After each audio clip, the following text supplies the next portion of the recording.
Welcome to today's lecture. Let's give another minute or two and see if more people will join us.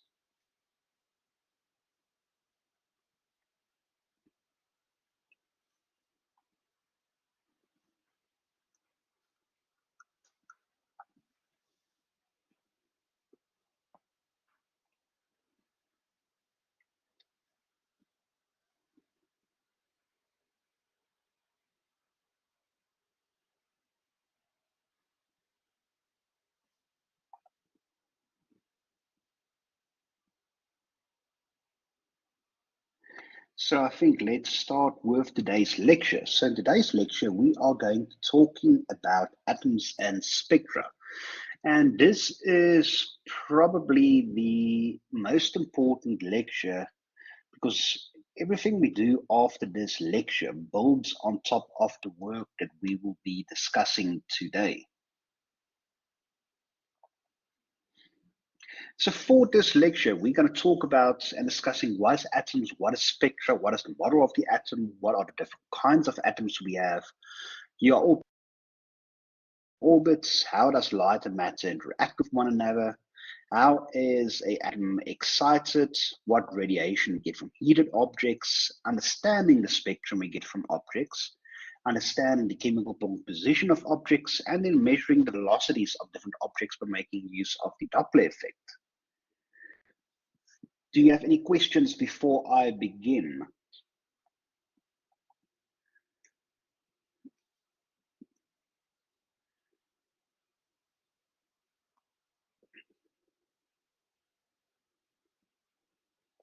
I assume then there's no questions.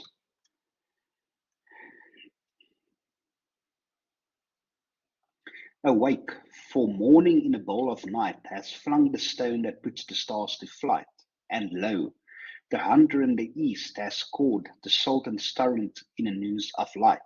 So this is translation by Edward Fitzgerald of the Rubaiyat of Omar, and that is a poem about the hunter in the east, which is Orion, trying to catch its prey.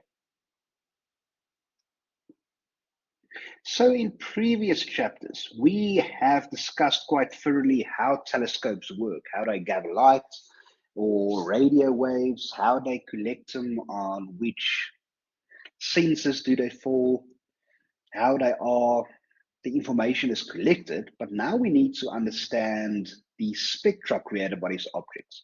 So spectra is the plural of spectrum. And now you guys are ready to understand why astronomers make great efforts to gather and analyze spectra of the objects that we study. So for this lecture, we need to answer three important questions. So the first is, how does atoms interact with light to produce spectra? Do any one of you have an idea how this happens?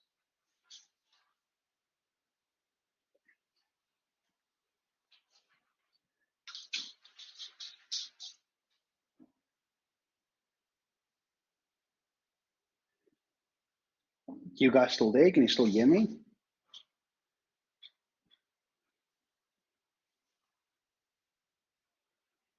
Okay, so almost a bit of a photoelectric effect, but not almost a photoelectric effect. So the photoelectric effect basically explains how solar panels work and how you can catch photons from the sun.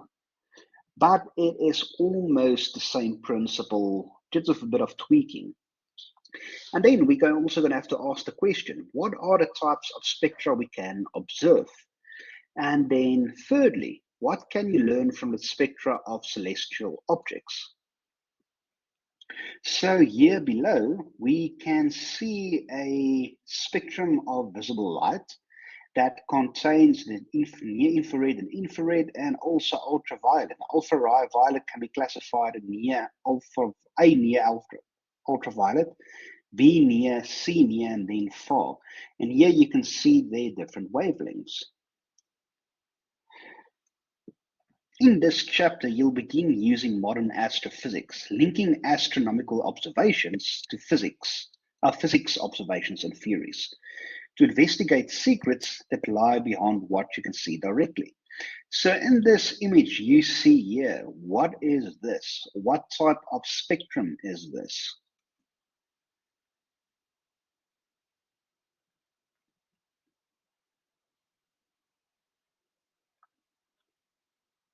So yesterday in class, I briefly talked about emission spectrums and absorption spectrums. So which one would you say this is?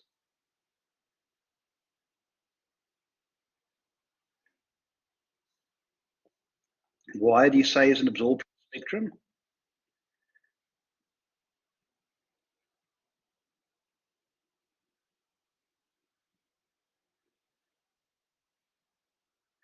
So in fact, this is an emission spectrum.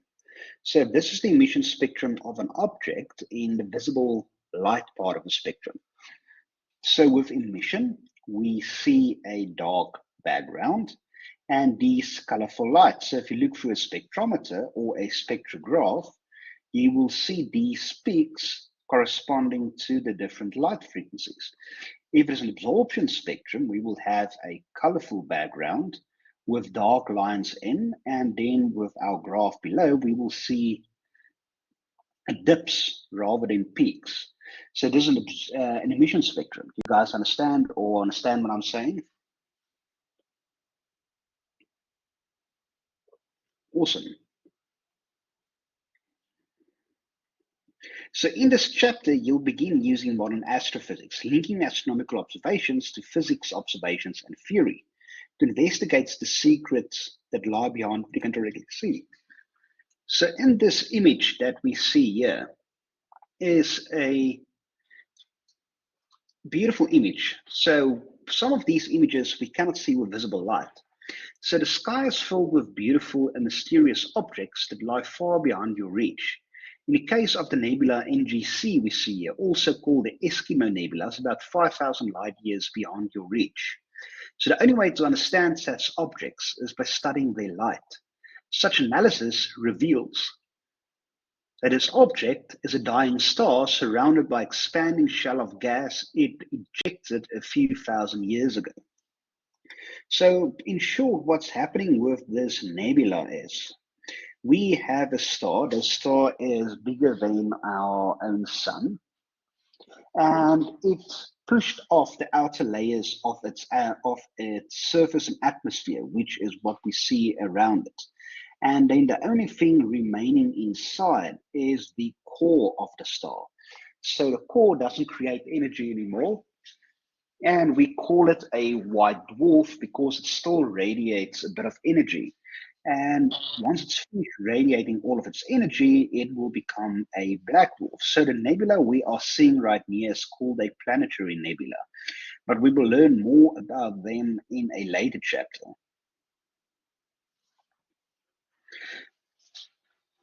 So the universe is populated with brilliant stars illuminating exotic planets and fabulously beautiful clouds of glowing gas.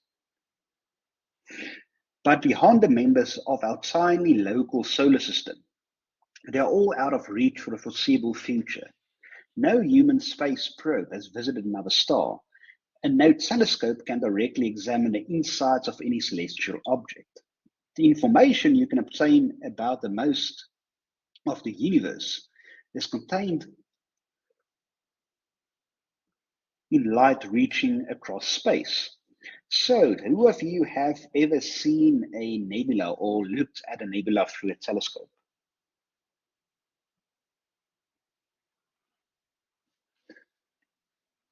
That is a very beautiful object to see. So, my most beautiful object to see is the Orion Nebula, or I like to call it the Orion Stellar Nursery.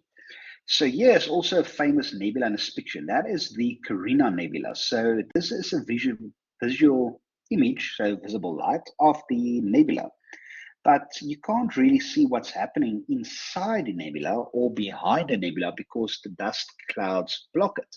So an image on the right is also from the Carina Nebula, but in infrared. So now we can see through the gas and dust, see what's happening inside the nebula and also behind the nebula. Does this example make it clear why we observe objects at different frequencies?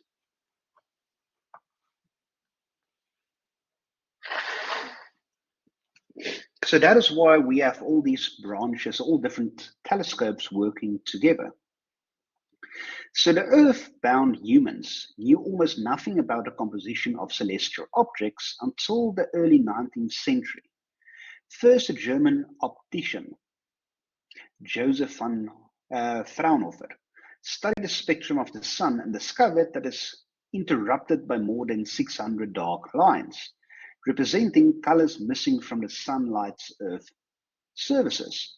So when we are looking from the sun, looking to the sun and get a spectrum from the sun, we can see here the visible light. So this is the solar energy curves, and that shows where the most of the sun's spectral energy is coming from. So most of the or the brighter sources of energy is coming from the visible part of the spectrum, and also the UV part. So you can see the UV part is in fact also very high. So that is why we get sunburn from the sun. Visible light, that's all the light. Here we can see infrared is also very high. So infrared is the heat we feel. But in this, can you see we have these little dips? What does that mean?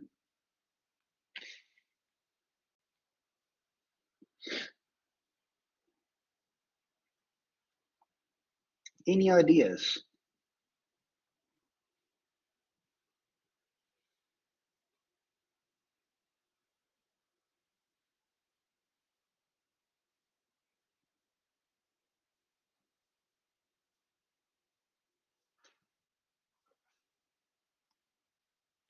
So these little dips, you can see here, these in the yellow. So you can see here in the yellow, there's a dip, there's a dip, there's a dip. So yes, that is less radiation, but what does that mean from the sun? That means we have an absorption spectrum from the sun. So here we can see a dip that corresponds to an element, this corresponds to an element, this corresponds, and so where's something I can write with? So this dip right here, this dip there, this dip there, this dip there, this dip there. That corresponds to absorption lines in the sun spectrum, showing it contains other elements as well that's already fused. Does that explain it a little bit better?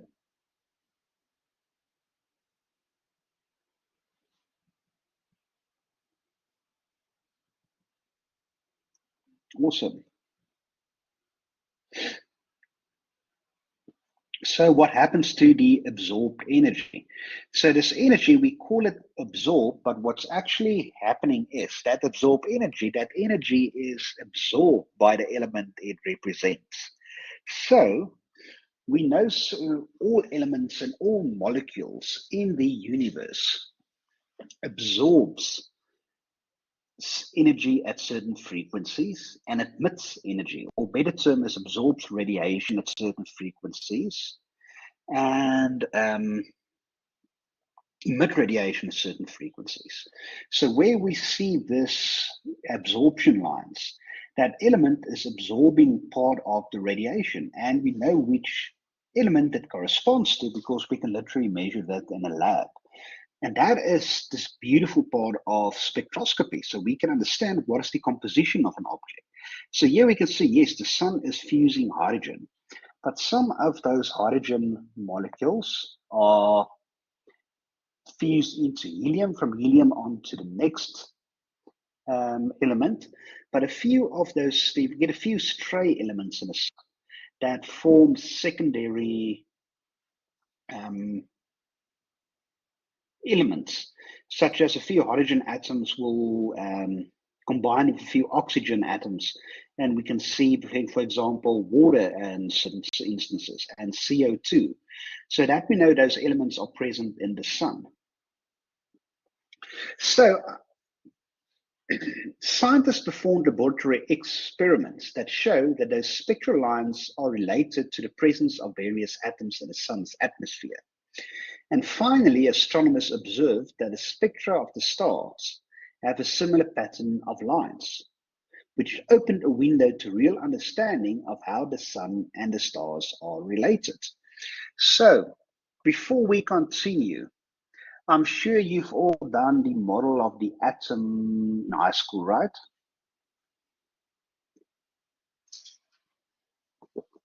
So we have protons, electrons, and neutrons.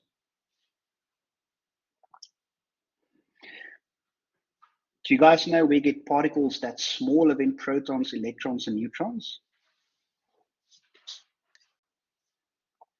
So protons, electrons, and neutrons consists out of quarks. So the configuration of quarks determine if it's a proton, an electron, or a neutron. So for example, a proton, it has U is there for up quark, another up quark, and a down quark. Then we get also strange quarks and charm quarks. But that is just something interesting to know about. And you guys know, if we go back, where string theory comes in, what string theory is.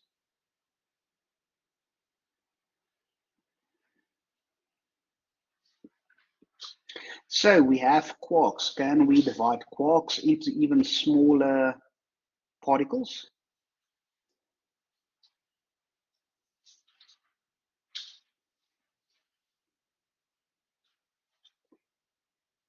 Before we get to little strings, but we can divide quarks. Have you ever heard about the Higgs boson particle? Yes, so Abby, you are correct. But if we take those smallest fundamental particles, string theory suggests that we can break them down into smaller vibrating strings. So a good example is, who of you play musical instruments such as a guitar, piano?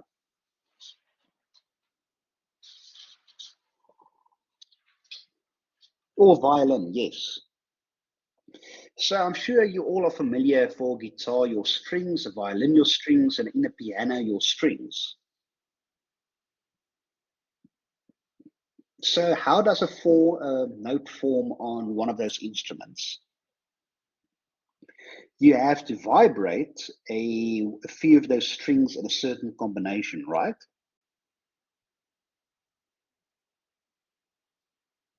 Yes, that's exactly the vibration of the strings.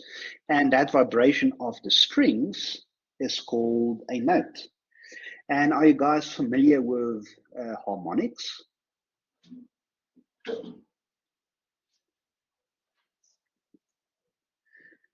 So with harmonics, that means if you take your instrument and you pluck on one of the strings, yes, from physics as well, you pluck one of the strings, it will cause a other string that has the same harmonic frequency to vibrate along with the one you are plucking. Does that make sense if I explain it that way?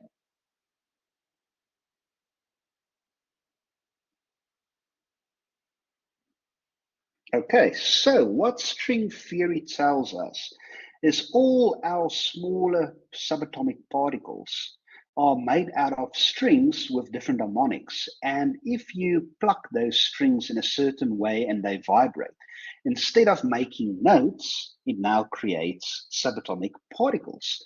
And each combination of harmonics or notes that are plucked, you get certain um, building blocks of our subatomic particles, and that is the smallest thing that can describe it. So that is basically string theory summarized, but string theory hasn't been proven yet, but that is what string theory investigates.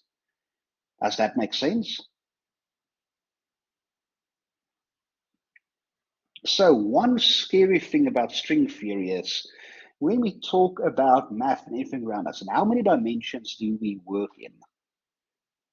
If you think about your computer sitting in front of you,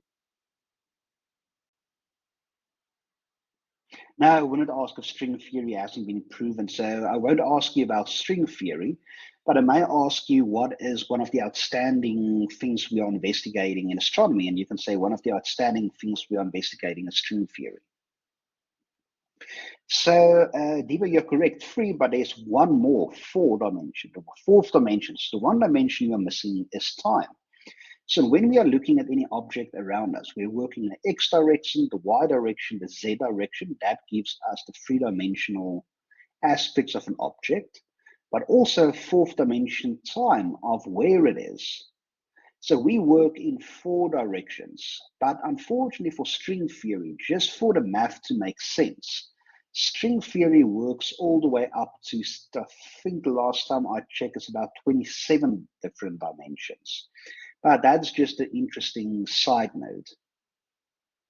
So for normal Newtonian physics around us, we work in 4 dimensions. For string theory, they work all the way up to 27 dimensions. But it has not been proven yet. And if you are following the physics community, half of the physicists will say string theory is the future, string theory is how everything fits together. And the other half of the community think it is something that does not exist, and string theory is hogwash. But it still needs to be proven.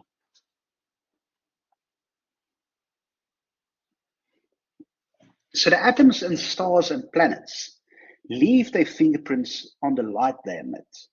By first reviewing what atoms are and then learning how they interact with light, you can understand how the spectra of objects in space is decoded. So you're all probably familiar with this image. In which TV shows it also use it in?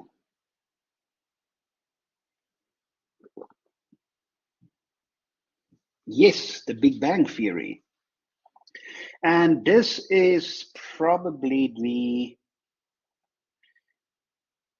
most simplest way to represent a atom. But as we will learn, this is not the correct way. So to think about how atoms interact with light, you need a working model of an atom. In this chapter, you will begin to study your study of atoms by creating a mental model of an atom. Remember, such a model can have practical value without being true. The stars are not actually attached to a sphere surrounding Earth, but to navigate a ship or point a telescope, it is useful to pretend that they are. The electrons in an atom are not actually little beads orbiting the nucleus the way planets orbit the sun, but for some purposes it is useful to picture them as such. Your model atom contains a positive charge nucleus at the center, which consists of 2 kinds of particles. Protons carry a positive electrical charge and neutrons have no charge. That means that the nucleus has a net positive charge. The nucleus of the model atom is surrounded by a cloud of electrons that are low mass particles with negative masses. So we have the nucleus, which has protons and neutrons, and then the electrons orbiting it.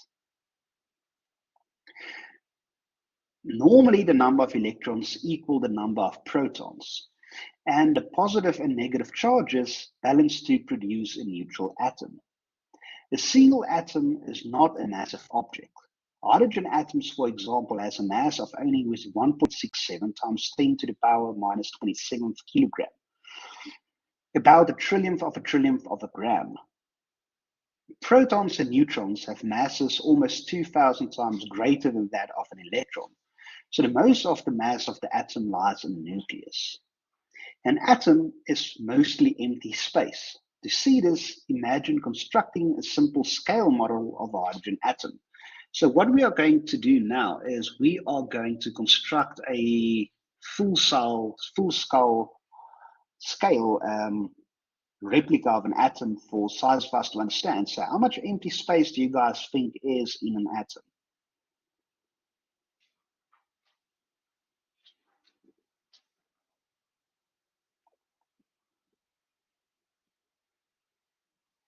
Devo, you can say 90%. So yes, 70% is almost there, but 90% is empty space. So let's put this in a range of distances we can understand. So the nucleus of a single proton with a diameter of approximately 0.0000017 nanometers, or 1.7 times 10 to the minus 15 of a meter. So we're going to put everything in meters. So if you multiply this by 1 trillionth, you can represent the nucleus of your model atom with something about 1.7 millimeter diameter. So we multiply this by a trillionth. 1 trillionth is 1 millimeter. So 1 trillionth is 1 millimeter. So we multiply this by 1 trillionth, you can represent a nucleus of your model atom with something about 1.7 millimeter diameter. So we remember we multiply this by a trillionth. So So now the nucleus is 1.7 millimeters, and we can see that on a ruler, right?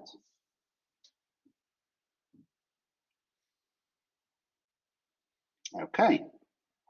So the region of a hydrogen atom that contains the electron has a diameter of about 0.24 nanometers. So multiplying this by a trillionth increases the diameter to 240 meters. So when we put this, say, on a rugby field or cricket field, and we imagine this green part of the sketch as the rugby or cricket field, and right here in the center is our 1.7 millimeter atom, or the atom, the nucleus. Here we can see this is 50 meters, this is 100 meters. So now we will only encounter the first electron 240 meters away. And isn't that quite mind-boggling and amazing?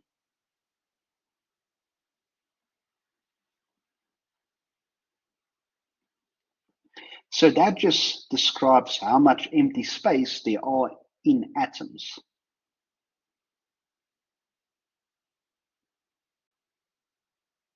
So now, if I ask you the question, how is it possible for X-rays to penetrate through atoms or through us?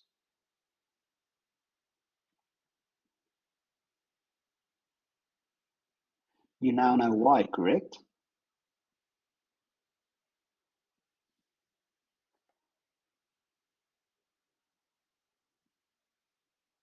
So what would happen if we use a atom such, or a molecule, not a molecule, element such as iron?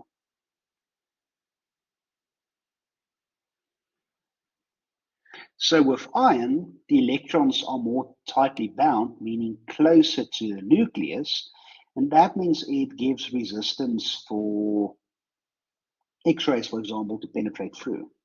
But there are still a lot of empty space that is more tightly packed. So there are over 100 chemical elements. The number of protons in a nucleus of an atom determines which element it is. For example, a carbon atom has 6 protons in its nucleus. And an atom with one more proton, that is nitrogen. And an atom with one fewer proton is boron. Although an atom of a given element always has the same number of protons in its nucleus, the number of neutrons is less restricted. For instance, if you add a neutron to carbon nucleus, it will still be carbon, but it will be slightly heavier. And atoms that have the same number of protons but different number of neutrons are called isotopes. Are you guys familiar with isotopes?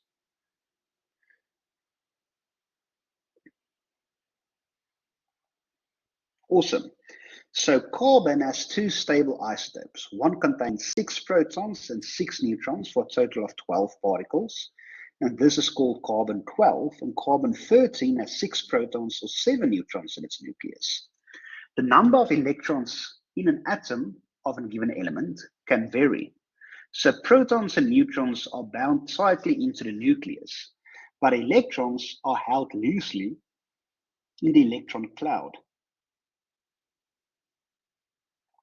So you've probably all done this experiment in high school as well, but running a comb through your hair creates a static charge by removing a few electrons from their atoms. An atom that has lost or gained one or more electrons is said to be ionized and is called an ion. So if you've played with a balloon that you rub on your hair and then you can stick it to the wall,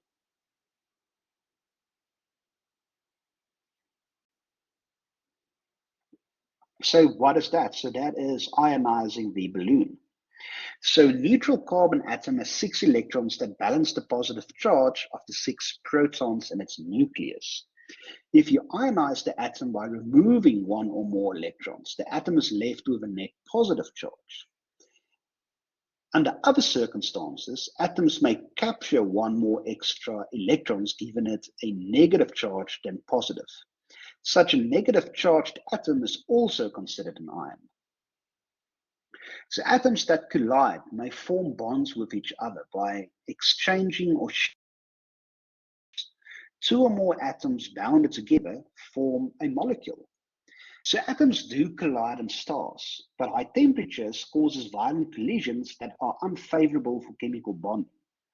Only in the coolest stars are the collisions gentle enough to permit the formation of chemical bonds.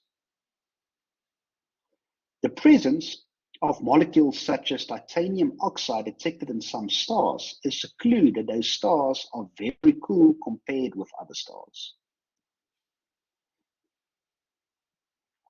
Electrons are bound to the atom by the attraction between their negative charge and a positive charge on the nucleus, and this attraction is known as the Coulomb force. To ionize an atom, you need a certain amount of energy to pull an electron completely away from the nucleus. This energy is the electron's binding energy, the energy that holds it into the atom. The size of an electron's orbit is related to the energy that binds it to the atom.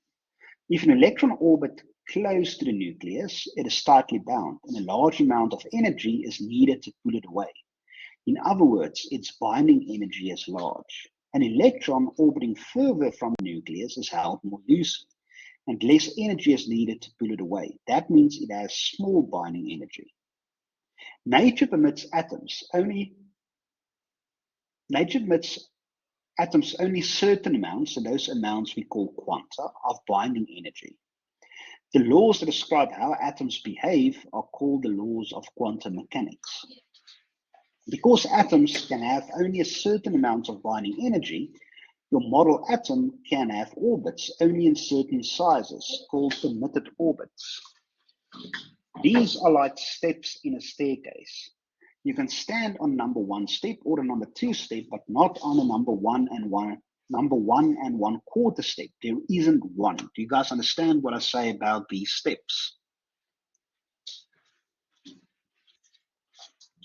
Awesome. So the electron can occupy any permitted orbit, but there are no orbits in between. The arrangement of permitted orbits depends primarily on the charge of the nucleus, which in turn depends on the number of protons. So in this image, we can see here for hydrogen on the left, the hydrogen nuclei have just one positive charge, so the electron's orbits are not pulled close to the nucleus. And the middle, we have helium. So helium nuclei have two positive charges. Only the innermost electrons' orbits are shown in these three examples. So you can see they are more tightly bound. And then boron, the fourth image, have 5 positive charges. So the electrons' orbits are tightly bound to the nucleus.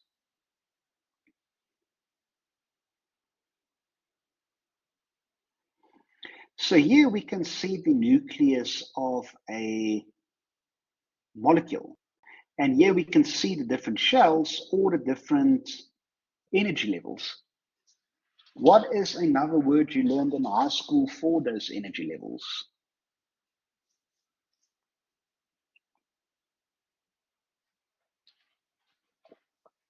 Do you guys remember valence orbits?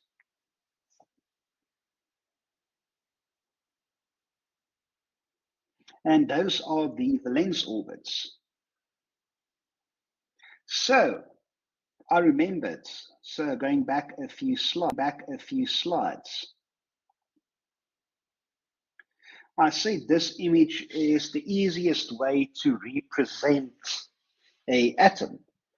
But you guys think if we simulate an atom, how it will actually look like? Do you think it's going to be the same as this, a bit more complicated, or extremely more complicated?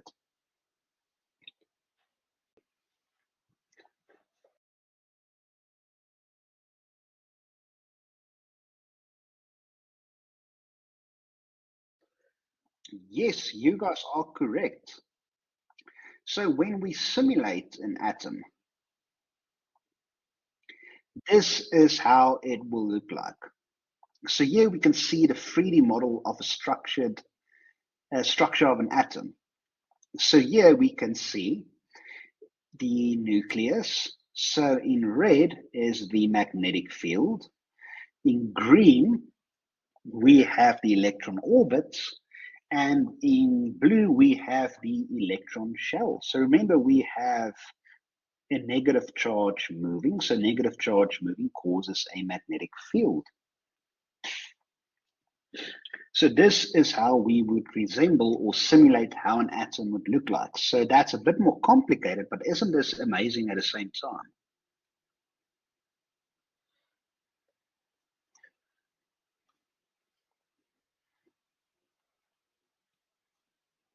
So now, when we look at a periodic table, so you all are probably familiar with the periodic table of elements.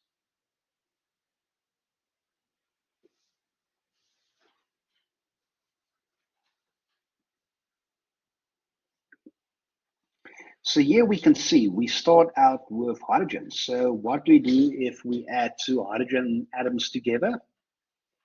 We get helium.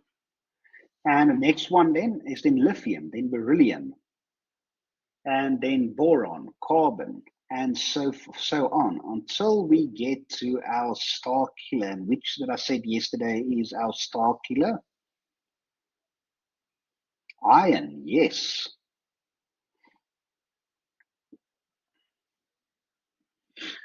So if light and matter did not interact, you would not be able to see these words. In fact, you would not exist. Because, among other problems, photosynthesis would be impossible, so there would be no grass, wheat, bread, beef, cheeseburgers, or any kind of food. The interaction of light and matter makes life possible, and it also makes it possible for you to understand the universe. So, what image is in this slide? Or what do we call this image?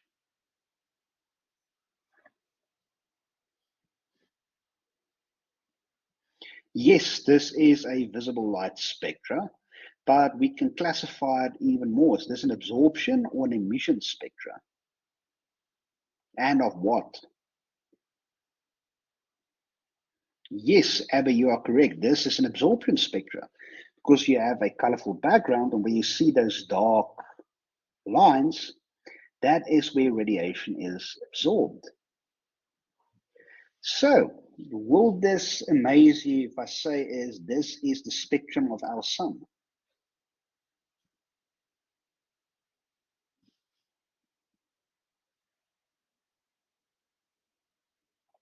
Or rather put the visible part of the spectrum of our own sun.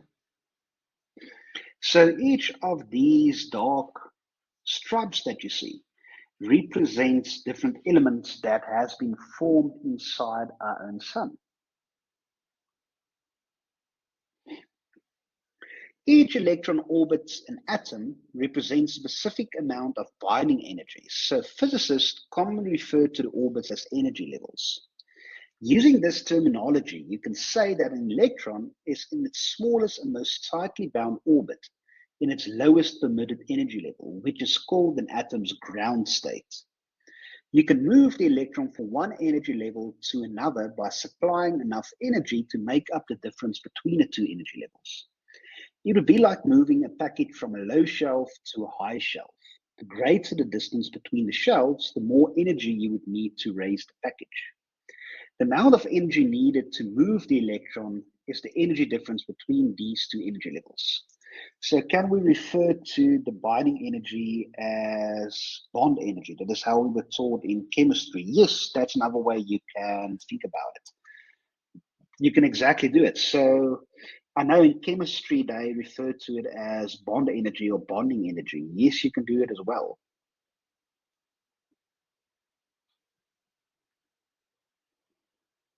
So this means is we can move our electron to a higher orbit. But the higher the orbit is, the bigger the step is, and the more energy is needed.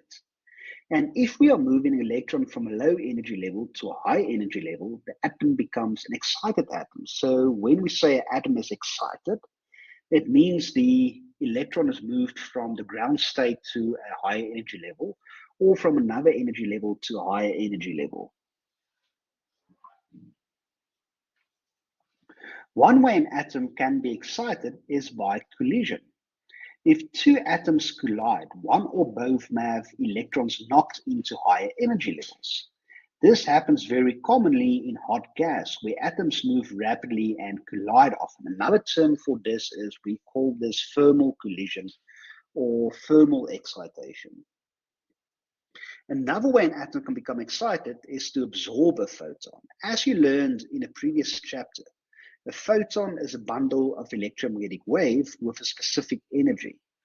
Only a photon with exactly the right amount of energy can move the electron from one level to another.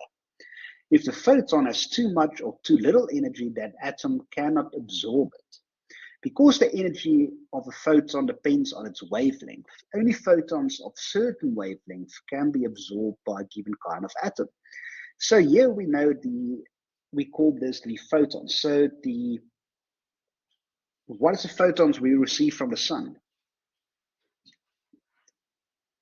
We receive visible light photons from the sun. Does everyone agree with that?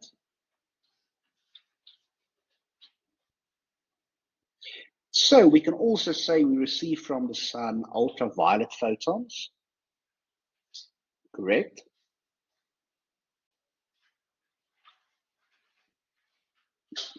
And we can also receive infrared photons. So all of those photons corresponds to certain frequencies. So the point I'm trying to make is you don't just get photons from the visible part of the spectrum, but from every frequency of the spectrum. So what we have here we have our hydrogen atom. So here we have different photons. So here, for example, we have different wavelengths. So here is a smaller wavelength, higher frequency, but longer wavelength, this longer wavelength. So if the wavelength, meaning the frequency, you can call it frequency or you can call it wavelength, is correct, then the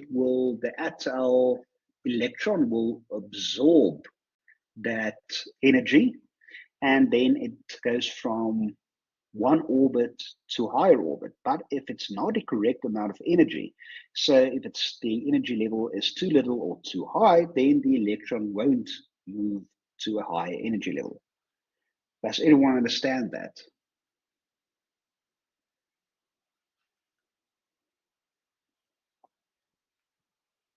Awesome. So the atoms cannot exist in excited state forever. An excited atom is unstable and must eventually, using within 1 times 10 to the power 9 to 1.10 to the power minus 6, that just mistake was being minus 6 of a second, give up the energy it has absorbed and return its electron to a lower energy level. Thus, the electron in an excited atom tends to tumble down to its lowest energy level, the ground state. When an electron drops from a higher to a lower level, it moves from a loosely bound level to one that is more tightly bound. The atom then has a surplus of energy, and the energy difference between the levels that it can emit as a photon with a wavelength corresponding to that amount of energy. So because each type of atom or ion has a unique set of energy levels, each type absorbs and emits photons with unique set of wavelengths. As a result, you can identify the elements in a gas by studying the characteristic wavelengths of light that absorbed or emitted. So what that means is, when we take our hydrogen atom, if it's the wrong energy, it won't do anything to the atom. When it's the correct wavelength, our electron will absorb that energy and our electron will move to a higher valence orbit. But it cannot stay in that forever. So it decays and falls back again to its original orbit or the ground state. And by moving back from the higher energy level to the lower energy level, it releases again a photon corresponding with that energy level. Does anyone understand that?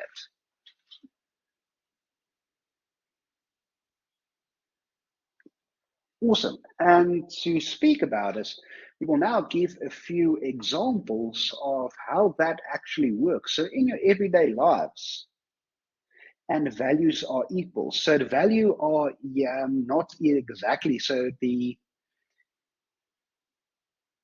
value that's released is the energy not used going from the higher energy level to lower energy level. So can you guys think of examples where this is used in your everyday life?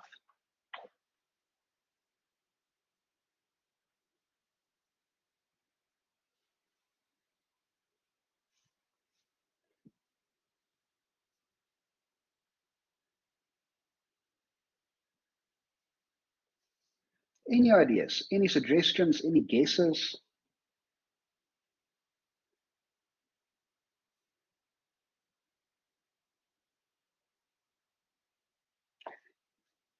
Solar power, that's more to do with the photoelectric effect, but almost there. So where this is used in everyday life. Now, have you guys ever played around with neon signs or neon lights? Or even your normal white tube lights that's usually in your lecture rooms and in kitchens, like in the top right corner image.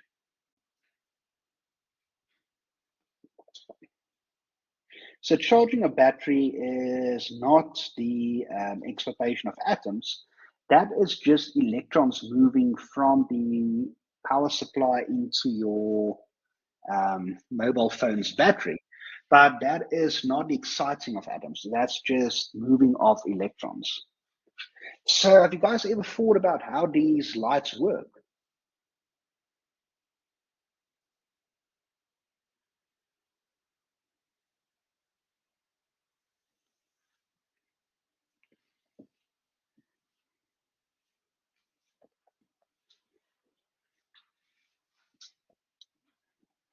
So how it works is, let's take these neon signs. So neon is usually the orange reddish sign. So you pump it with a specific gas. So each color represents a certain gas. So some of them use argon, neon as neon gas. So what happens is, if you took that as the left-hand image, so one of these tubes, it's so this one, the orange one, is full of neon gas. Then it has a switch mode power supply on the one end. So the switch mode power supply sends a small current through the gas. And that small current has the exact wavelength with the electrons it sends in. That it absorbs energy, and the electrons of the neon gas absorbs it. It goes to a higher energy level, and then it releases that energy again. So it releases that photon, and the electrons of neon falls to its original orbit, so the ground state, and the photon that's released is visible light, a visible light photon corresponding to this color. So each color corresponds to a different gas and with a different energy level that is just right to release a photon of that frequency. Does that make sense?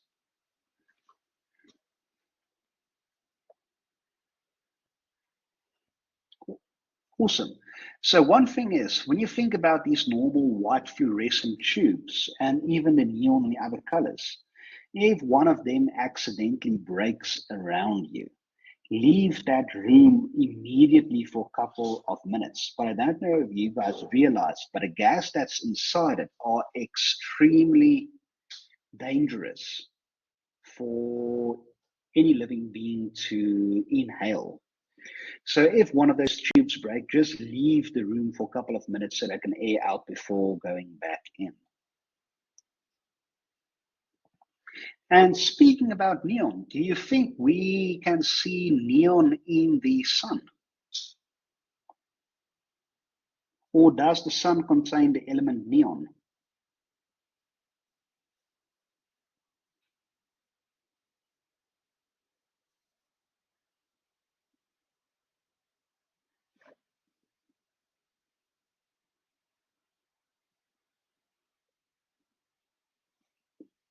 You are correct. Because if we look at a sun, we can see a emission spectrum of neon. So here we can see a neon peak at around about 12.1 angstrom. And here we can see another neon peak at 13.5 angstrom. And here we can see another smaller neon peak over there. And these different wavelengths of neon represents different colors as well. So this is one of my favorite objects to observe.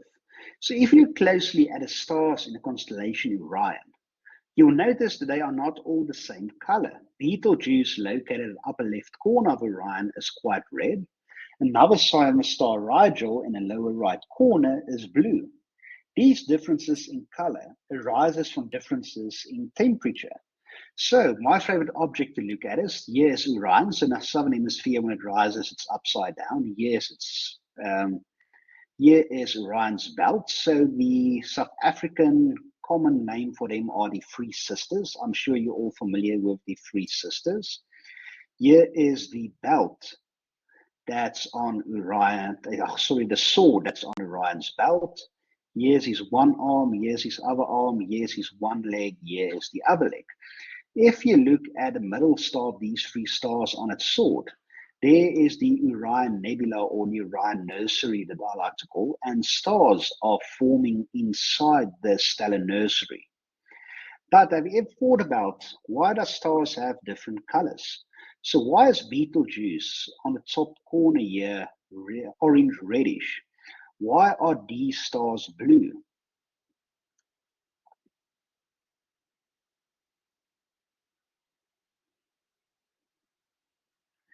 Have you guys thought about that?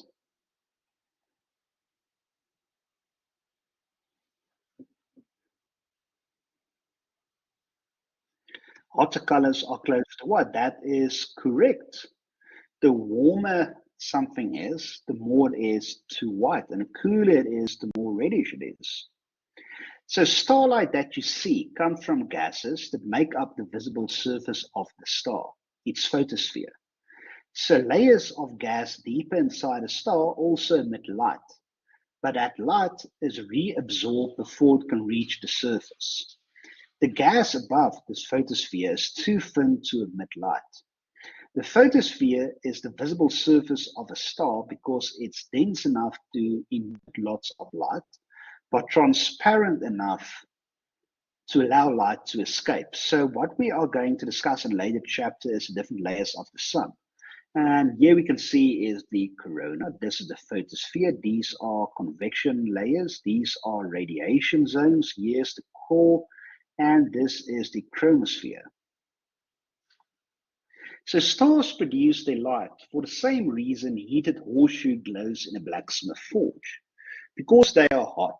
If a horseshoe is too hot, it glows ruddy red.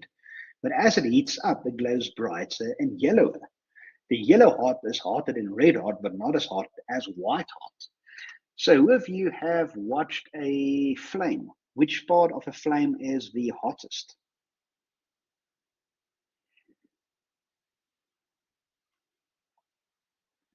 And not a center, but closer to the origin. So the more bluish part of it. Same when you heat up iron, it become red, then yellow, and eventually it become quite a bluish color. So that has to do with how hot it is. And that all, again, has to do with the propagation direction of electromagnetic radiation. So light from stars and from glowing horseshoes is produced by the acceleration of charged particles. Usually the accelerated particles are electrons because they are in the least massive charged particles. And they are on the outside of atoms, so they are the easiest to get moving. An electron produces a surrounding electric field. And if you disturb an electron, the change in its electric field spreads outward at a speed of light as electromagnetic radiation. So as I said in a previous lecture, so this is just a bit of image. Those are 90 degrees. If we have our magnetic field moving in this direction, then we have our electric field moving in this direction. Does everyone understand the 90-degree separation between the two? Awesome. So the molecules and atoms in any object are in constant motion. And in hot objects, they are more agitated than in cool objects. You can refer to this agitation as thermal energy. If you touch an object that contains lots of thermal energy, it will feel hot as thermal energy flows onto your fingers. The flow of thermal energy is called heat. In contrast, temperature refers to the average speed of the particles. So when astronomers refer to temperature of a star, they are talking about the temperature of the gases in the photosphere. And they express those temperatures in the Kelvin temperature scale. So why do we use the Kelvin temperature scale? Or why is Kelvin the SI unit for temperature?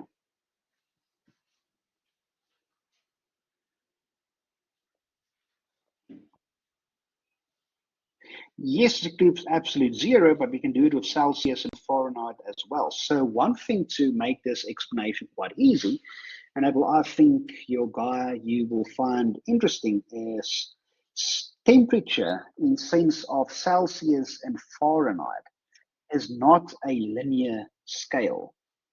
So when we talk about Celsius, so when we say today is 40 degrees Celsius and tomorrow is 20 degrees Celsius, we cannot say that today is twice as hot as tomorrow's. We cannot say 40 degrees Celsius is twice as hot as 20 degrees Celsius because it is not a linear scale.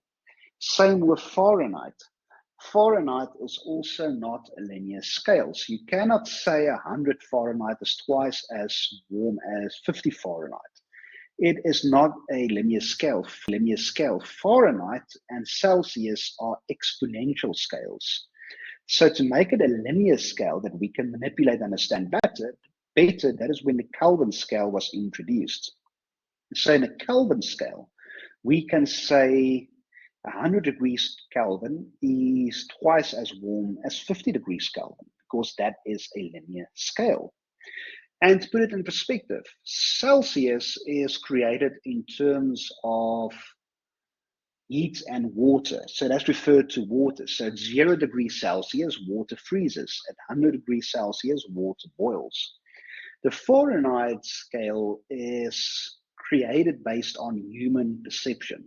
So when you say it is 80 degrees Fahrenheit, it's literally how you feel. It feels warm, 80 degrees. If it's cold, you would say it's 40 degrees Fahrenheit. But again, that's linear scale in respect to humans. So the only scale that is linear and better to work with is Kelvin. Did you guys realize that?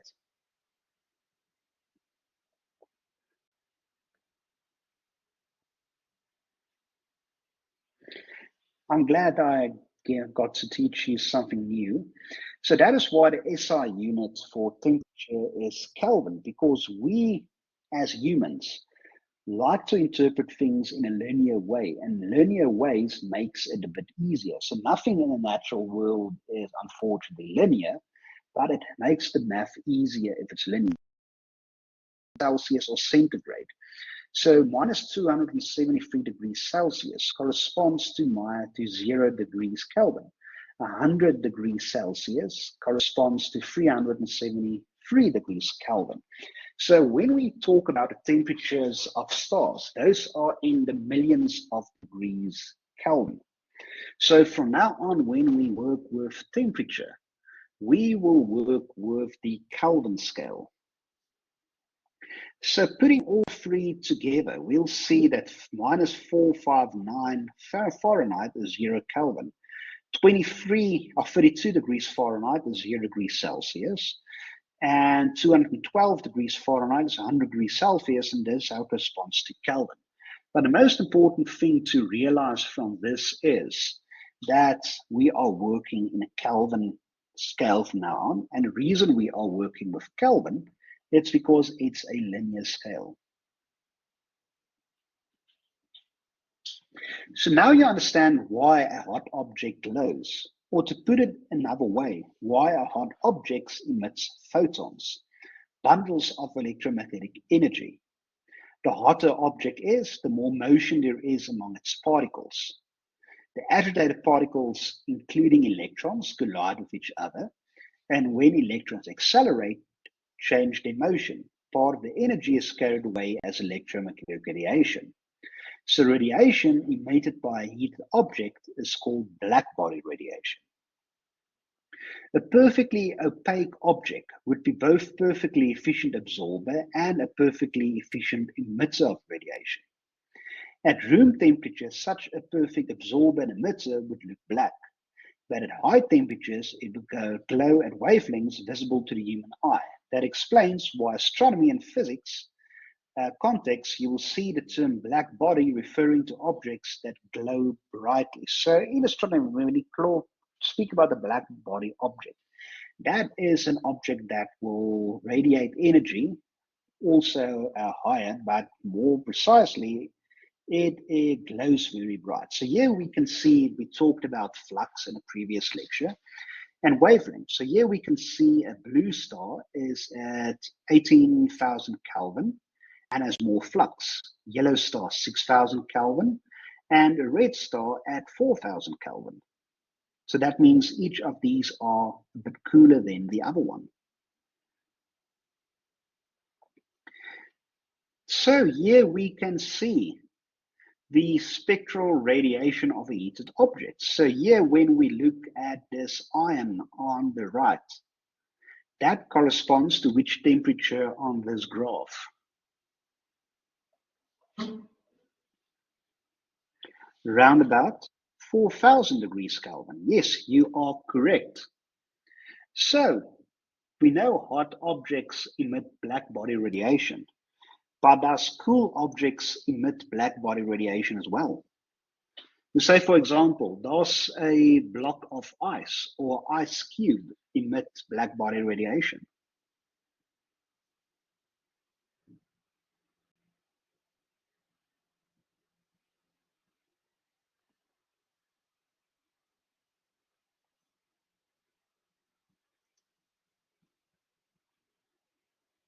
Yes, it does. So here we can see an infrared image of an ice cube that's in, unfortunately, the Fahrenheit scale.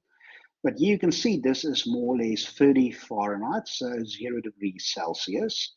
And the surrounding area is warmer. But here we can see cool object still has black body radiation. So which temperature will not have black body radiation?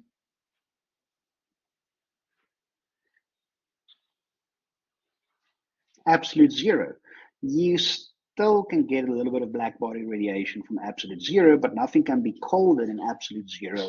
So that is means where you have no black body radiation. Does everyone understand that?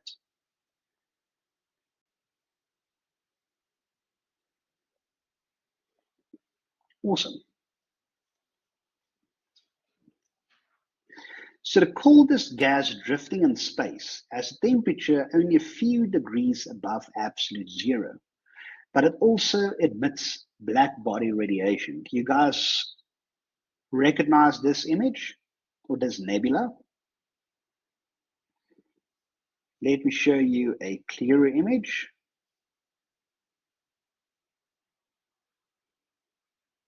Or know what is this nebula called and where it's located?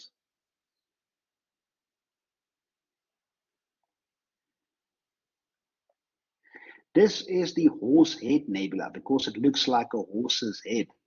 And that is in the Orion constellation as well. Is everybody still following?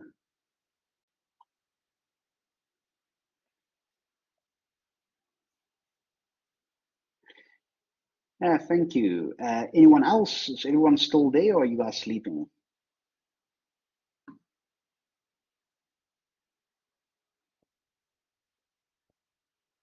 Oh, awesome. Thank you.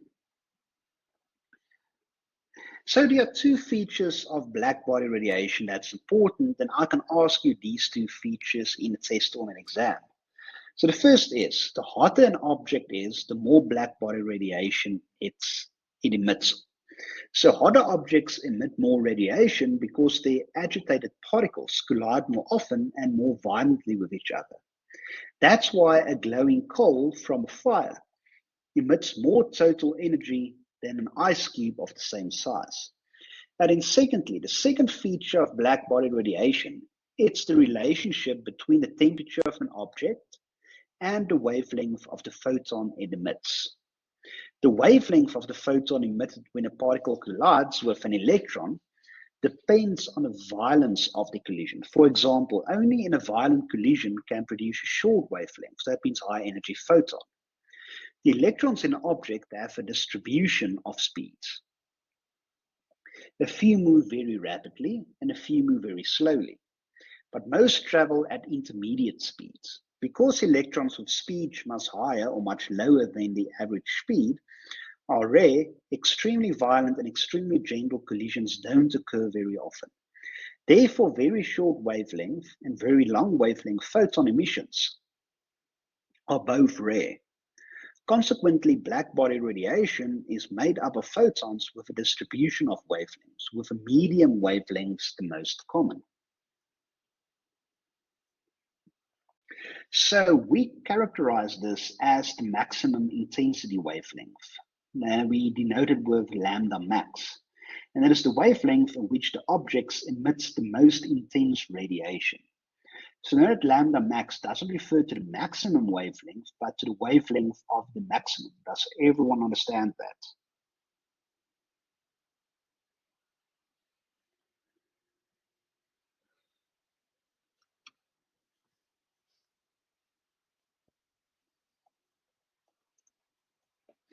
So something interesting. Does anyone recognizes the symbol, or not a symbol, the image in this slide?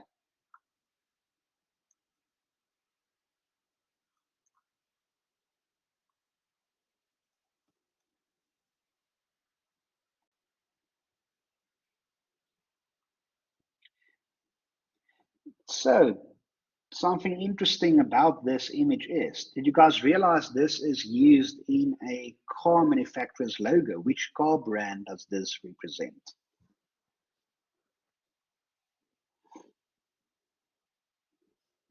Subaru, you are correct. So this represents the Subaru logo. So the stars you're seeing here is a star cluster, and it is known as Pleiades. The more common term for Pleiades in Southern Africa is the Seven Sisters. Have you guys heard about the Seven Sisters?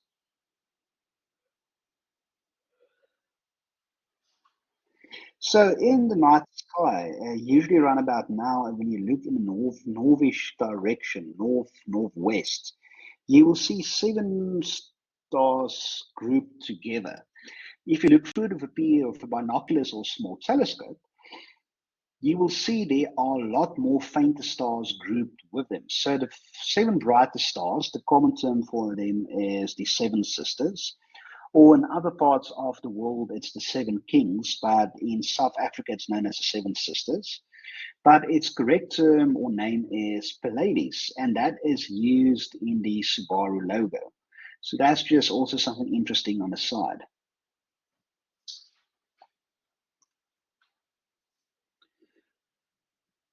So in this image, we can see graphs of black body radiation, intensity versus wavelength for free objects at temperatures at above 7,000 Kelvin. The center one is 6,000 Kelvin, and the lower one is 5,000 Kelvin.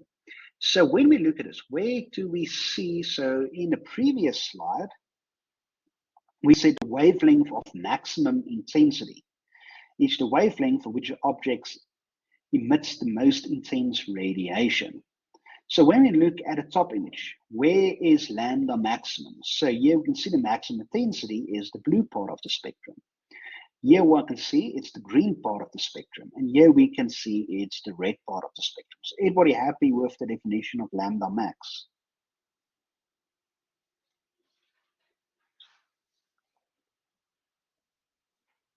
Awesome. So the figure shows the intensity of radiation versus wavelength for three objects of different temperatures. The curves are high in the middle and low at either end because the objects emit radiation most intensely at intermediate wavelengths. The total area under each curve is proportional to the total energy emitted. And you can see that a hotter an object emits more total energy than a cooler object. This is known as the Stephan-Boltzmann law. So I can ask you in a test in the exam, what is the Stephan-Boltzmann law? So the Stephan-Boltzmann law tells us the total area under each curve is proportional to the total energy emitted. And then secondly, you can see that a hotter object emits more total energy than a cooler object. That's the Stephan-Boltzmann law. And then a hotter object will have shorter wavelengths of maximum emitted intensity. The figure this shows how temperature determines the color of a glowing body. So the hotter the object emits more blue light, and red in this looks blue.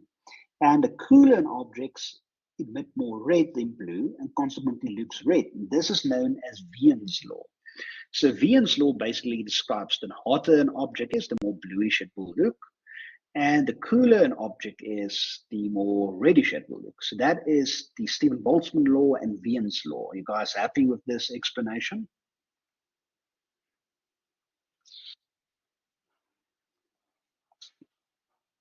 Okay, with the Stephan-Boltzmann law is, we know the hotter an object is, the more energy is emitted. And the cooler an object is, the less energy is emitted. Does that explain it a little bit better? Awesome. So now when we have learned all of this and we go back to our Orion constellation, when we look at this star over here, Rigel, and we look at Betelgeuse in the top left corner, comparing those two, what does the color tells us about these two different stars?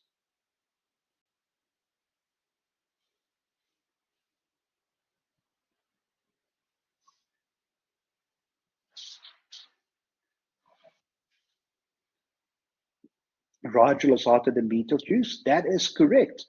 Rigel, that is here in the top bottom right corner, is hotter than Betelgeuse. Comparing the small star in the left-hand corner to Rigel to the right, what does those two colors tell us? It tells us Rigel is still warmer than the other blue one. So blue is warm, but Rigel is more white than blue. So that means even warmer. Anybody happy with that explanation?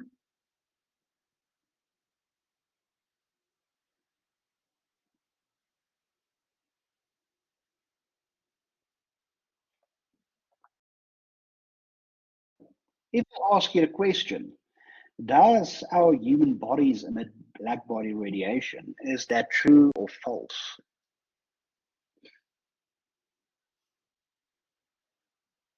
Yes, that is true. So objects much cooler than stars don't glow at visible wavelengths, but still produce black body radiation. For example, the human body has a temperature of 310 Kelvin, so that's roughly 37 degrees Celsius, and emits black body radiation mostly in the infrared part of the spectrum.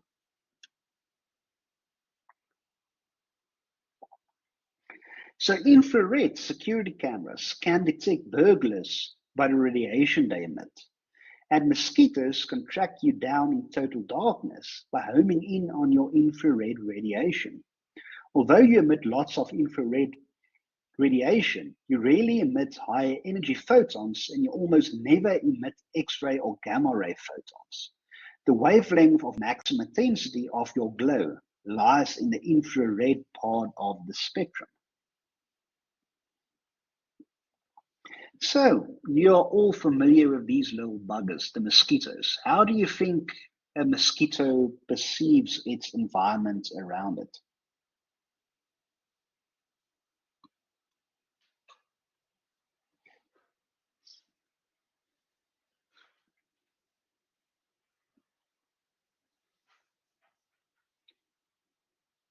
Any ideas how a mosquito will see its environment?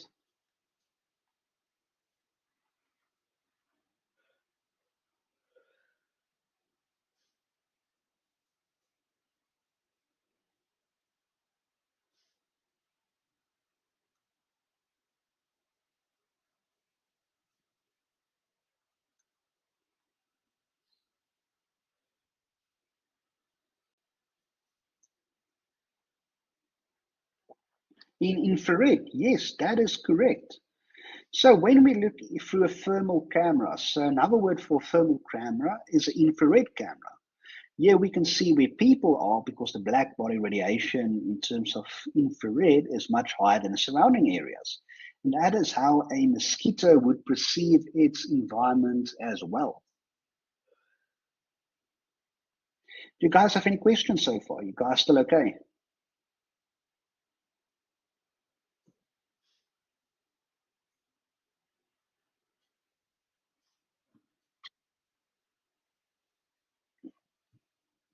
Awesome. So here is another calculation I might ask you. So one of the few formulas. So black body radiation is described by two simple laws that can be expressed in precise mathematical form. So many objects give off radiation as black bodies. That these two laws are important principles in the analysis of light from the universe. Wien's law expresses quantitatively the relation between temperature and the wavelength which a black body radiates the most energy. Its wavelength of maximum intensity, lambda max, is written in a form for convention in intensity units. So Wien's law is lambda max equals 2.29 times 10 to the power 6 over temperature in Kelvin. So that is the wavelength in nanometers of maximum radiation intensity emitted by a black body equals 2.9 million divided by the black body temperature on the Kelvin scale. So what does Wien's law tells us again?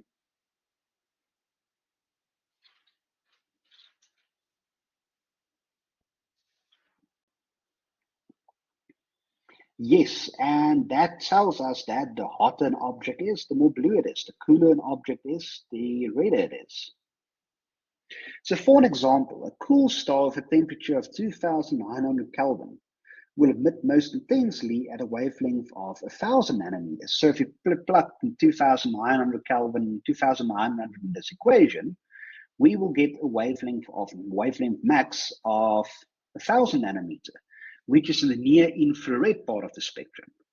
In contrast, a very hot star with a temperature of 29,000 Kelvin radiates most intensely at wavelength of 100 nanometer, which is in the ultraviolet. Does everyone understand this? Awesome. So the Stephen Boltzmann law relates the temperature of a black body to the total radiated energy. So will we have an index to compare the answer to? If I will ask you something like that, I will give you an index. Or a graph, you can just read it off. Pleasure. So the Stephen Boltzmann law relates the temperature of a black body to the total radiated energy.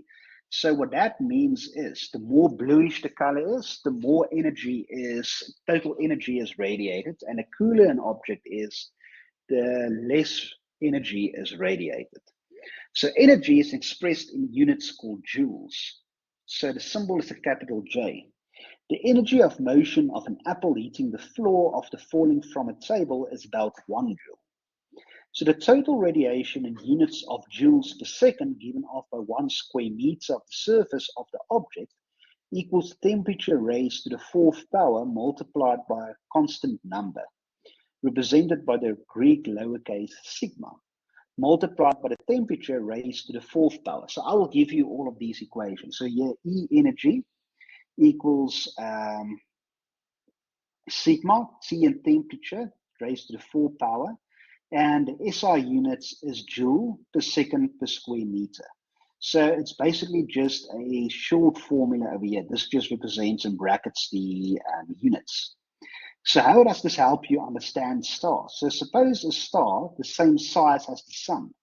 has a surface temperature twice as hot as the sun's surface, then each square meter of that star radiates not just twice as much energy, but 2 to the power 4, or 16 times as much energy. From this law, you can see that a small difference in temperature between two stars can produce a large difference in the amount of energy emitted from the star's surface. So science is a way of understanding nature, and a spectrum of a star can tell you a great deal about a star's temperature, motion, and composition. The spectrum of a star is formed as light passes outward through the gases near its surface. So these images we see right here, are these emission or absorption spectrums?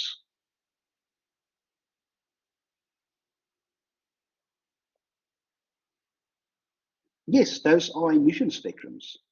You are correct. But as we will learn now, there are three aspects of spectrums that we need to understand.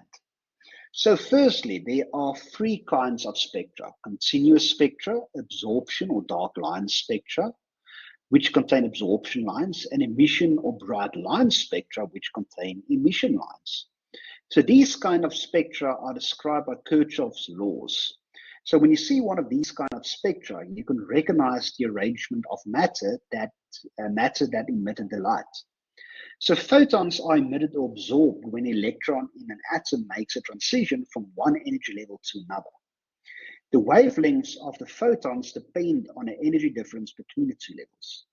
So each spectral line represents not one energy level, but rather an electron jump between energy levels. Hydrogen atoms can produce many spectral lines that are grouped in a series as the Lyman, Balmer, and Parsons series. Only three hydrogen lines, all in the Balmer series, are visible to human eyes. The emitted photons coming from a hot cloud of hydrogen gas have the same wavelengths as the photons absorbed by hydrogen atoms in the gases of a star. Most modern astronomy books display spectra as graph of intensity versus wavelength.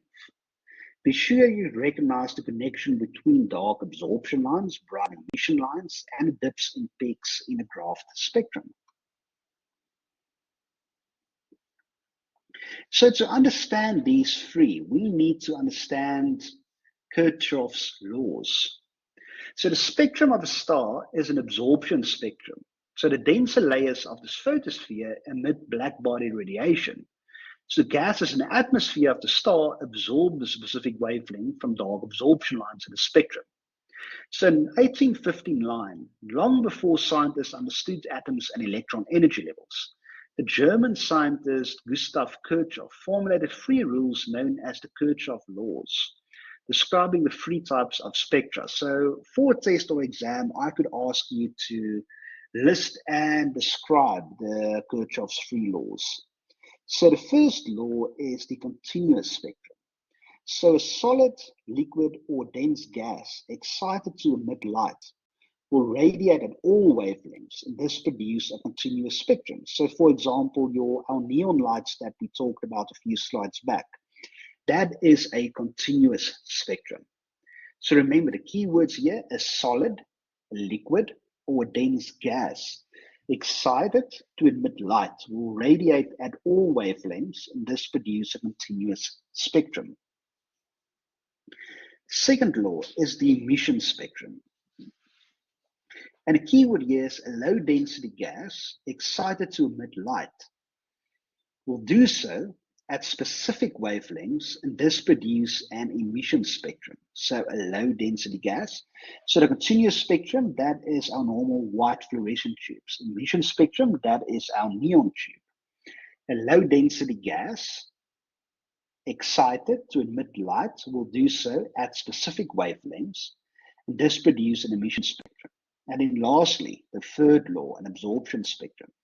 If light comprising of a continuous spectrum passes through a cool low-density gas, the result will be an absorption spectrum. Are you guys happy with these three definitions?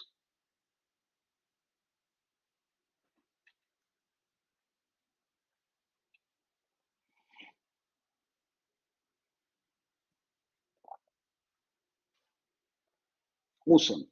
So this right here, you don't need to understand these graphs, but you can go through it in your own time. But here we can see the hydrogen, Parsons and Balmer and Lyman series and its wavelengths. And here we can see its, for example, the Parsons series, its emission spectrum. And here we can see more spectrum of clouds, of elements in this gas cloud. So here we can also see an absorption spectrum. So here, for example, is a emission spectrum. And here is a absorption spectrum. Are you guys familiar with the differences between the two?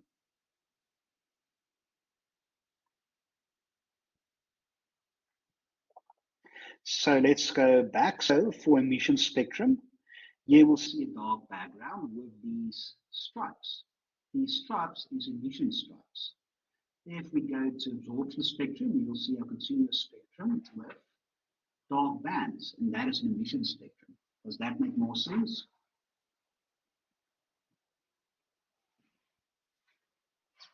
Okay, so now we're going to put everything we learned together. So in this image, we look at image A first.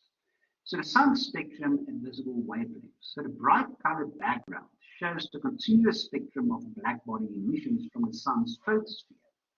So the dark spectral absorption lines represents precise colors, so photons of exact energies, removed from the sun's radiation by atoms in its transparent atmosphere. In an image B, we can see a model of the visual wavelength emissions bright line spectrum of NGC 2329. The nebula pictured in the open chapter of this photo. So emission lines from ionized gas in red, nitrogen red, and oxygen green, among others, are seen. Mike is struggling. Can you hear me now better?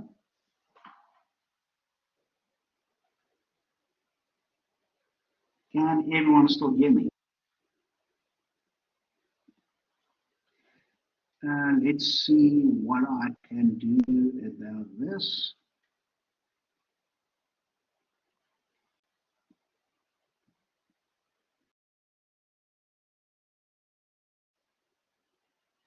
Is this a little bit better?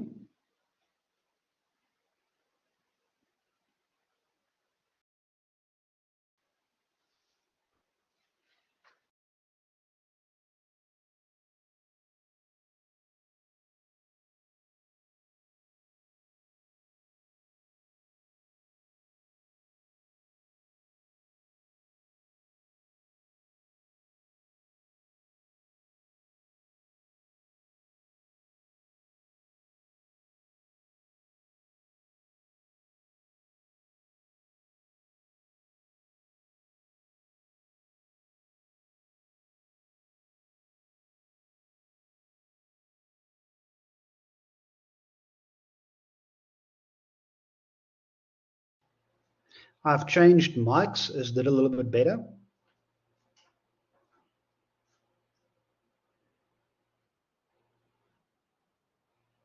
Okay, great. So in this, we can see now the image B is a emission spectrum. And in image C, the graph of near-infrared spectrum of the atmosphere and surface of Saturn's moons Titan, measured by the hydrogen probe at an altitude of 20 meters. So let's go through a little example. So imagine you are an astronaut with an handheld spectrograph approaching a fresh lava flow on a moon with no atmosphere.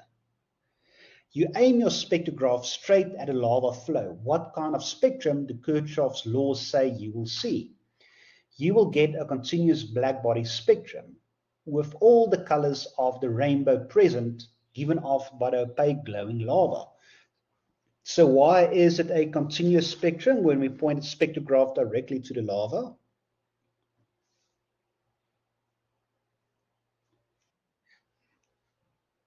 It's freezing a light, but let's go back a few slides with Kirchhoff's laws. So a continuous spectrum, you'd have to have a solid, liquid, or a dense gas. So what is lava? That's a liquid, yes. So that is why it is a continuous spectrum, because it's a liquid, it is dense, and it radiates all wavelengths of the continuous spectrum.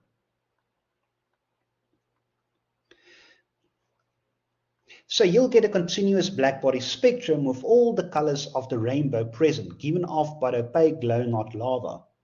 And as a bonus, measuring the wavelength of the strongest blackbody emissions let you determine the temperature of lava using Wien's law.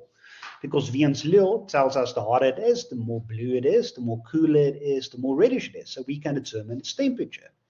So suddenly the lava flow begins to bubble, and a gas trapped in a molten rock is released, making a temporary warm, thin atmosphere right above the lava flow. If you point your spectrograph to look through the gas with the hot lava as the background, you will observe an absorption, so a dark spectrum.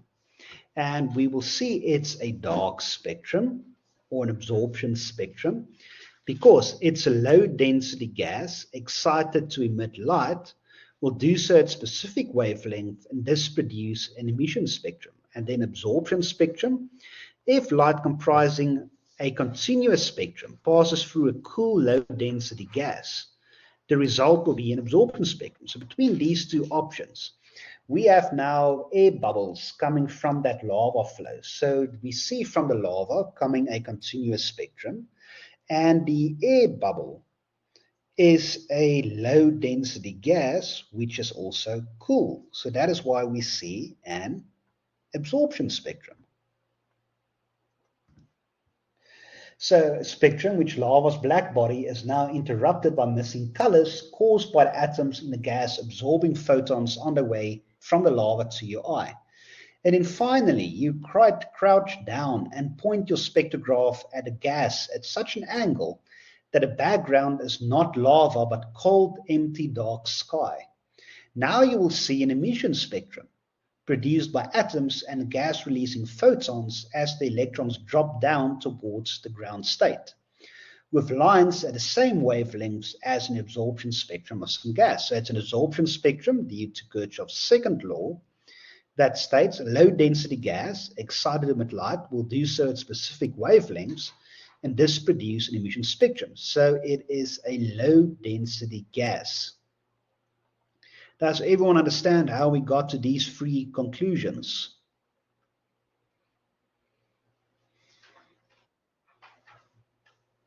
Awesome. Does anyone need me to explain anything else again, or are you guys happy?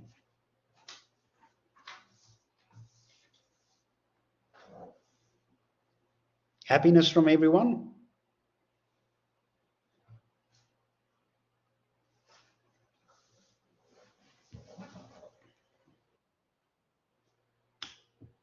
Good.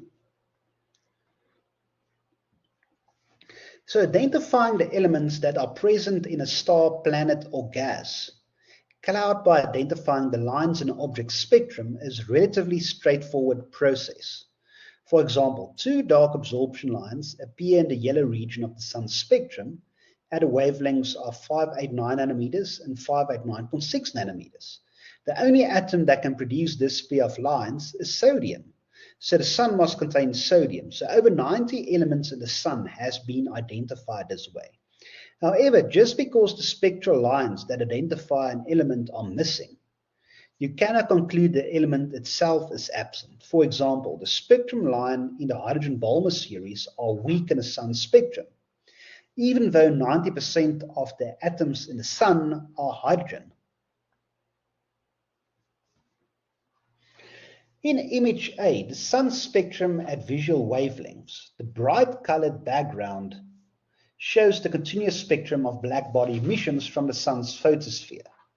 The dark spectral absorption lines represent precise colors, photons of exact energies removed from the sun's radiation by atoms in its transparent atmosphere. And image B, a model of the visual wavelength emission, so the bright line spectrum of NGC 23292, the nebula pictured in a chapter opening photo, and then emission lines from ionized atoms, hydrogen red, and oxygen green, among others, are seen. And then in image C, graph of near-infrared spectrum of the atmosphere and surface of Saturn's moon Titan, measured by the hydrogen probe at an altitude of 20 meters. So to derive accurate chemical abundances, astronomers must use the physics that describe the interaction of light and matter to analyze a spectrum, take into account the object's temperature, and calculate the amounts of the elements present there. Such results show that nearly all stars and most of the visible matter universe have a chemical composition similar to the Sun's. So about 91% of the atoms are hydrogen and 8.9% are helium, with small traces of heavier elements. Surprisingly, one of the pieces of information hidden in the spectrum is the velocity of the light source. Astronomers can measure the wavelength of the lines in the star spectrum and find the velocity of the star. So the Doppler effect is the apparent change in the wavelength of radiation caused by the motion of the source. Are you guys familiar with the Doppler effect?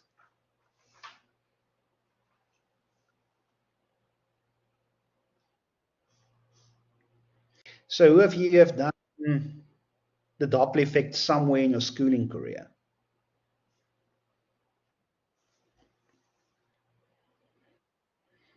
So that means is, if we have a stationary object, such as a siren or a car engine, the sound waves will sound and look the same everywhere around it. But if the car is moving forward, the waves is now compressed and therefore have a higher pitch. And on the back, it is stretched out, meaning it has a lower pitch. So here, for example, we can use this as a fire truck example. So when the fire truck moves closer towards us, we can see the sound waves are compressed with a lower pitch, with a higher pitch, and at the end we can see them stretched, and that's a lower pitch. So in astronomy and in space, we can see the same effect, but not with sound, but with the electromagnetic waves. So a moving source of light emits waves that move outwards, so black circles in image B. An observer towards whom light source is moving observes a higher frequency and shorter wavelength, so a blue shift. An observer from whom the light source is moving away observes a frequency and a lower wavelength, so redshift. So that means when an object in space that emits electromagnetic radiation is moving towards us, it will seem that its radiation is blue shifted, so meaning a bit compressed, shorter wavelengths. And if it's moving away from us, it will seem that it is redshifted. Does everybody understand this explanation?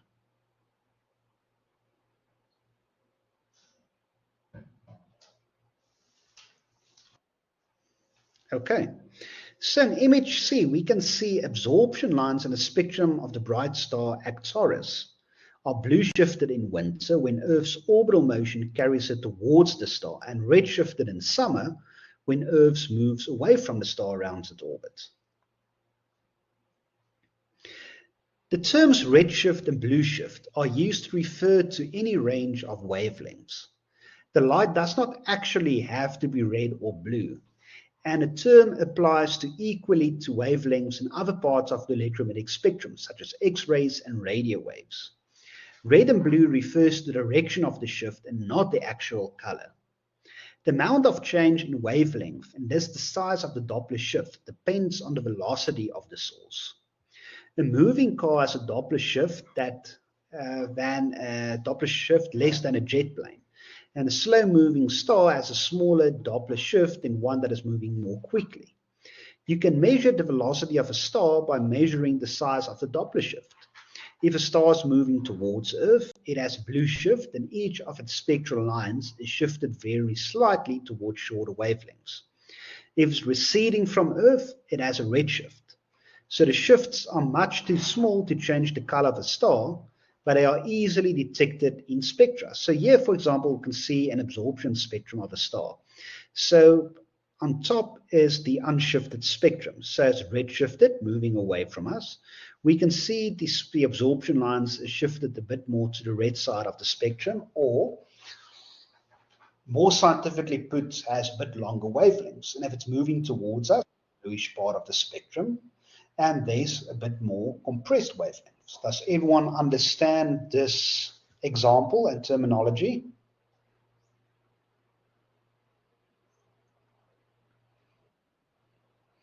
Awesome. So, a question. What's one of the proofs that we know the universe is expanding?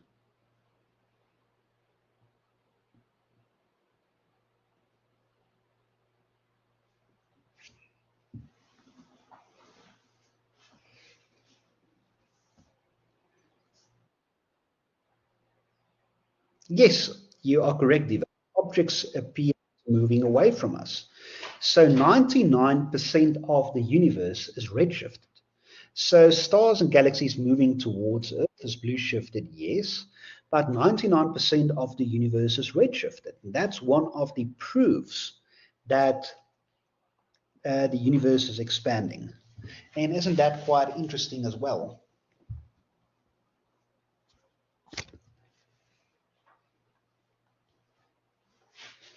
So here is another example and formula. I will give you all these formulas. You just need to understand how to use them. So astronomers can measure radial velocity by using the Doppler effect.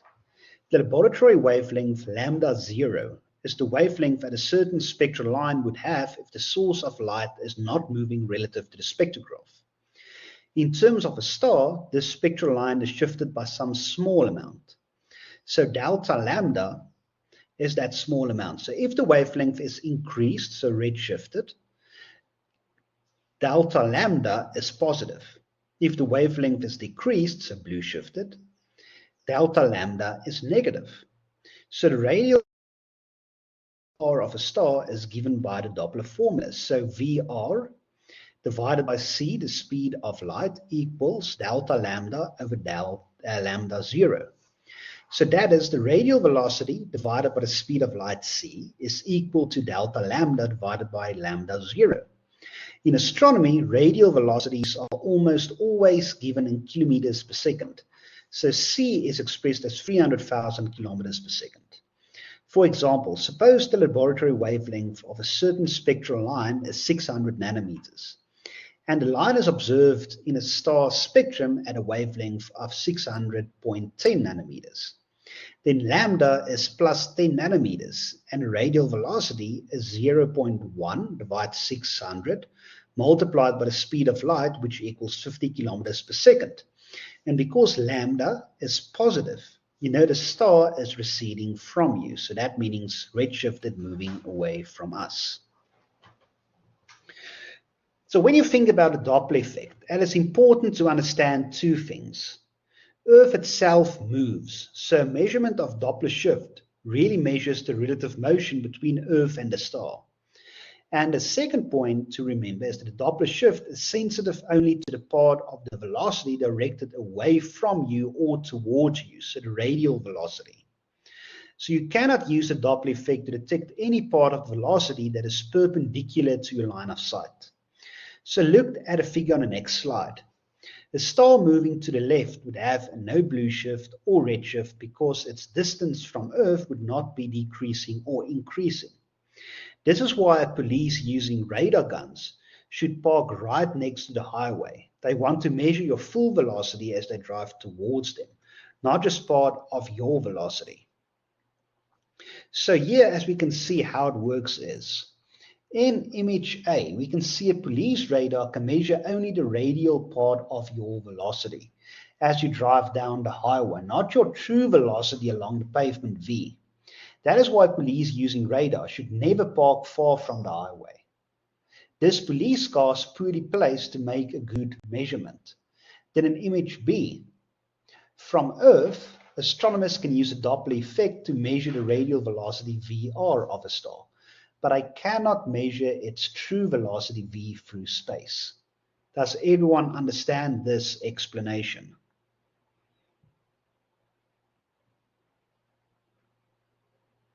Okay. Any questions so far?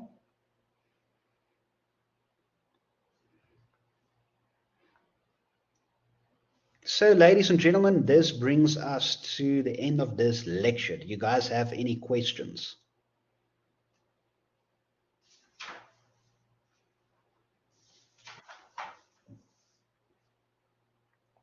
What's the denominator of the formula? So here it is, you're speaking about this formula right here. So here it is the radial velocity divided the speed of light equals delta lambda, so the shift in wavelength, divided by the base wavelength, so if the object is not moving. Does that explain it?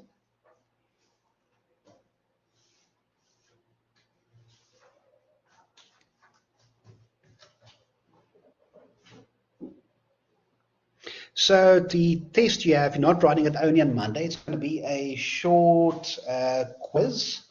So the short quiz will open up on Monday and it will remain open till the following Monday. It's going to be 5 questions, all multiple choice, 1 mark per question. And it will be all the work covered until this lecture today. Do we need to understand the lava? No, you don't need. So you need to understand the example. That example shows the difference between emission, continuous, and absorption spectrum. And how many attempts for the test? You will have 2 attempts. The best one counts.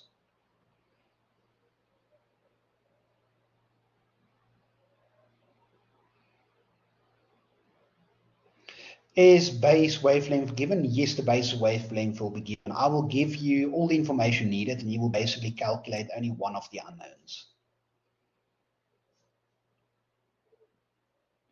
If you guys have no further questions, you are more than welcome to log off. I will see you next week on campus in class in IT Building 4.4.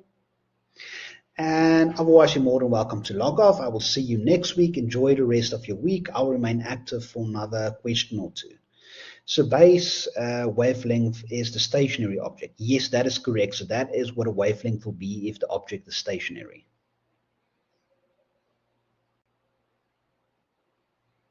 It's a pleasure.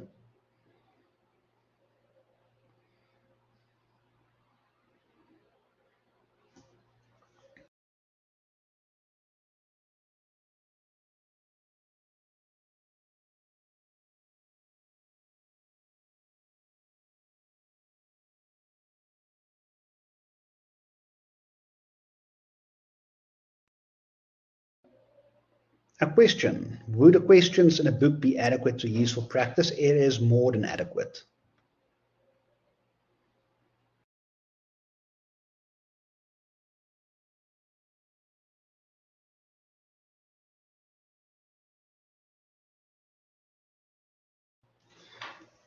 It is a pleasure. So I'm also going to log off. Have a wonderful day. Good luck for the rest of the week, and I will see you all next Monday in class.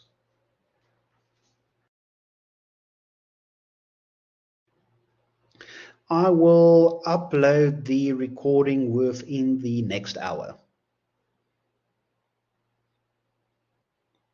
It's a pleasure.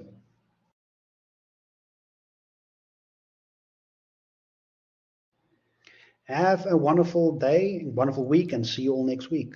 Bye.